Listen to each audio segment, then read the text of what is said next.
పుట్టింది పిలుతాంటే సప్పుడు ఎత్తలేదు, కొంచెం కూడా ఉలుకులేదు పలుకులేదు. నీతో నాకేంది, నాతో మాట్లాడకు ఫస్ట్. నీకేం పుట్టిందే గట్ల చెప్తాను, ఇన్ని రోజులు మంచిగానే ఉండవు. నువ్వు ఇంకోసారి నాతో మాట్లాడినావు అనుకో చంప వాళ్ళకు కొడతా. ఎందుకే నేనేమన్నా నానే? నువ్వేం మంచుకోలేవు. నీ నెత్తి మీద అన్ని బట్ట తలకాయే, నువ్వు ముసలోని అయినావు. మళ్ళా మా వాళ్ళు నాకేం ఇష్టం లేదు. నీకు గవర్నమెంట్ జాబ్ ఉన్నదని నన్ను ఆగమోగం చేసి పెళ్లి చేసిళ్ళు. ఇప్పుడు మరి చేస్తేందే ఉండవానే? ఇప్పుడు నాకు ఆస్తి లేదా మరేం లేదు. నాకు అవన్నీ ఏం వద్దు, నేను పోతానా మా అవ్వగారింటికి.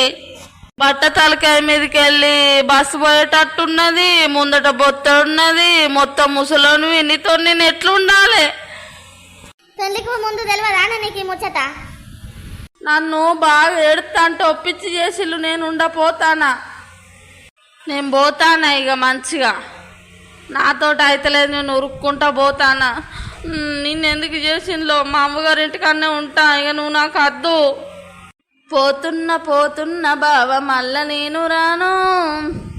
ఇది ముందే చెప్పదా? నన్ను గిట్లాగం చేసిపోతాంది. ఇన్ని రోజులు కష్టపడి సంపాదించుకున్నదంతా పిల్లలు లేకపోతే నన్ను ఎంతమంది ఏమంటారు? వాళ్ళమ్మో, ఇన్ని రోజులు కష్టపడ్డ పిల్లలతో సుఖంగా ఉంటాను అనుకొని చేసుకుంటే ఇది గిట్ల చేయబట్టి నేనేం చేద్దునా?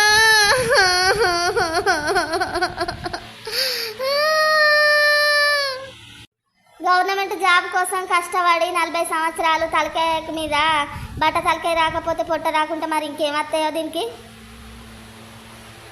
నేటి సమాజం తీరు ఇట్లనే ఉందా లేదో కామెంట్ చేయండి మీరే. మరిన్ని వీడియోస్ కోసం మా ఛానల్ని లైక్ చేయండి, షేర్ చేయండి, సబ్స్క్రైబ్ చేసుకోండి.